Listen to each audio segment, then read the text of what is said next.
Hi friends. இந்த விவசாய வேலை ஓரமாக வாரப்பெலாம் வெட்டிட்டு இப்போ தான் ஆஃபீஸ்க்கு வந்திருக்கேன். என்ன செய்கிறது? அப்பா 13 வருஷத்துக்கு முன்னாடி விவசாயமே வேணாமட்டு ஓடுனேன். போய் 2013 எங்களுக்கு மேரேஜ் ஆச்சு. ஒரே மாதத்தில் இங்கே இருந்தால் பிழைக்க முடியாதான்ட்டு 2 பேரும் போனோம்.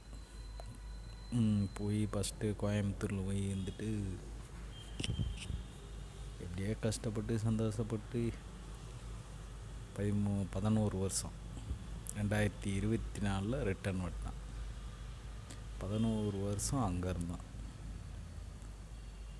ராமர் எப்படி 15 வருஷம் வனவாசம் போனோம், அது மாதிரி நம்ம 11 வருஷம் போயிட்டு திருப்பி வந்து இந்த ஊரில் உங்களுக்கு ஒரு வீடியோவில் கூட போட்டிருக்கேன். ஒரு வீடு கட்டிட்டு சரி இப்படியே இருந்தால் ஒன்றும் வேலைக்கே ஆகுது. எங்கள் அப்பாட்ட ஒரு குண்டு, எனக்கு ஒரு குண்டு விடுப்பான்னு சொல்லி அதில் என்னடா பண்ண போகிறேன்னு கேட்டார். பருத்தி நட போகிறேன் அப்படின்னு. பன்னீர் வேணான்டார். சரி பண்ணித்தான் பார்ப்போமே அப்படின்ட்டு நானே ஒரு உழவு வண்டியை கூப்பிட்டு ஒரு வெறும் தென்னங்கண்டு ஆல்ரெடி விவசாயம் பண்ண மாட்டேங்கலான்ட்டு தென்னங்கண்டு போட்டு வச்சுருந்தார். அதில் பூரம் புல், இந்த மலைக்கு அதுக்கும் புல் எகறி போச்சு. புல், செடி, சத்தை கண்டதெல்லாம் முளைச்சிருச்சு. பூராத்தி வெட்டி கொஞ்சம் ஓர்ஸ் பண்ணிவிட்டு இந்த லோட்டரி விட்டு அடித்து ஒரு அடி அடித்து விட்டோம். அடித்து விட்டு நேற்று மறுபடிக்கும் ஒரு 5 கலப்பையை போட்டு, பெரிய கலப்பையை போட்டு ஒரு உழவு விட்டு பார்த்தா தென்னங்கண்டு நட்டதுனால இந்த ஓரம் பூரா கிட்டத்தட்ட ஒரு 4 அடிக்கு உழுகவே முடியல. பூரா இறுகி போச்சு. அப்படியே புல்லு பூரா கிடந்துச்சு. அதை பூரா ஓரம் வெட்டலாம். சரி வேலைக்கு வர்றதுக்கு முன்னாடி ஒரு 6 மணிக்கெலாம் போய் ஓரத்தை பூரா வெட்டலான்ட்டு போய் வெட்டினா அது பூரா இறுகி போனதுனால கண்ணு பாறையில் வெட்டினேன். அப்படி இருக்குது பாருங்க. கையெல்லாம் ரொம்ப நாள் ஆச்சு விவசாயம் பண்ணி. உங்களுக்கு தெரியல வீடியோவில். அப்புறம் பொத்து போயிடுச்சு. இதெல்லாம் தெரியும். என்ன பண்ணுறது? வேலை செஞ்சு இன்னும் நாளைக்கு தெரியும் ரொம்ப பொத்து போனதுலாம். இருந்தாலும் செஞ்சு தானே ஆகணும்ப்பா. நம்மளும் பார்ப்போம். விவசாயத்தில் லாபமே இல்லைன்றாங்க. சில யூடியூப் வீடியோ பார்த்தா 1 லட்ச ரூபா ஒரு ஏக்கருக்கு பருத்தி மூலம் எடுத்தேன்லாம் சொல்கிறாங்க. சரி நம்ம பார்க்கலாம் அப்படின்ட்டு ஒரு ட்ரை பண்ணலாம் அப்படின்ட்டு விவசாயத்தை போய் பார்க்கலான்ட்டு தான் உழவு பண்ணி ஓரக்கால் வந்து வெட்டுவோம்ட்டு தான் கொஞ்சம் நேரம் வெட்டிட்டு நல்லா 6 மணிக்கு போனேன்.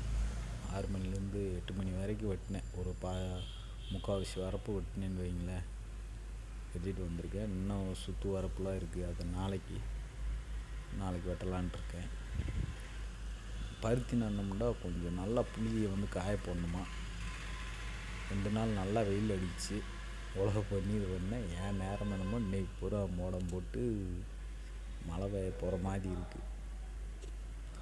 மழை பெஞ்சின்னா இன்னும் 2000 ரூபா சேர்த்து செலவாகும்னு நினைக்கிறேன். இன்னும் 2 உழவு ஓடணும். எப்படின்னு தெரியல, பார்ப்போம். விவசாயம் முதல் தடவை விவசாயம் இறங்குவோம் அப்படின்ட்டு செஞ்சிட்ருக்கேன். எத்தனை நாளைக்கு அடுத்த ஆள்கிட்ட அவங்க சொல்கிற வேலையை செஞ்சு கஷ்டப்பட்டு இப்போயும் தான் வேலையில் தான் இருக்கேன். வேலையில் இருந்தாலும் அடுத்த ஆள் வேலையில் இருந்தாலும் ட்ரை பண்ணுவோம். விவசாயத்தில் போய் கொஞ்சம் வருமானம் வந்துச்சுன்னா இந்த வேலையை விட்டுட்டு நம்ம முழு நேரம் விவசாயமாக பார்ப்போம் அப்படின்றதுக்காக தான் அப்படியே விவசாயத்துக்கு கொஞ்சம் இறங்கியிருக்கேன். ஒரு விவசாயமாக பார்ப்போம். ஊரில் எல்லா பேரும் நீ அவங்க போய் சொகுசாக இருந்துட்டு நீ அந்த வேலையை செய்ய முடியுமா அப்படின்றாங்க. ஏன் நம்ம சின்ன வயசுலேருந்து செஞ்சது தானே. என்ன ஒரு 11 வருஷம் சொகுசாக வேலை மட்டும் உண்டு. நீட்டாக பேண்ட்டு போட, சட்டை போட, 8 மணி வரைக்கும் வேலை செய்ய, காலைல 10 மணிக்கு போக 8 மணிக்கு வரைக்கும் வேலை செய்ய, நைட் நல்லா தூங்க, பகல் 8 மணி வரைக்கும் தூங்க அப்படி இருந்தோம். ஆனால் இப்போ இங்கே வந்த பின்னாடி எப்படி தெரியுமா, ஷார்ப்பாக 4:30க்கெலாம் எந்திரிச்சிடுவேன்.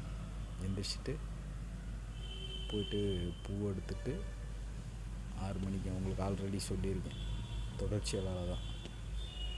எனக்கு தொப்பையெல்லாம் கொஞ்சம் பெருசாக இருந்துச்சு. 1 மந்த் ஆகுதுங்க, ஒரே மாதம்தான் தொப்பையெல்லாம் காணாமல் போயிடுச்சு.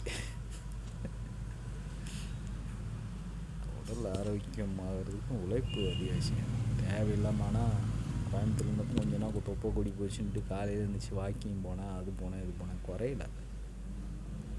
ஆனால் இங்கே வந்து காலையில் அதிகாலையில் எந்திரிச்சிட்டோம்னாவே, எந்திரிச்சு தொடர்ச்சியாக வேலை செஞ்ச தொப்பை ஆட்டோமேட்டிக்காக எப்படி கரையுதுன்னே தெரியல, கரைஞ்சிருச்சு.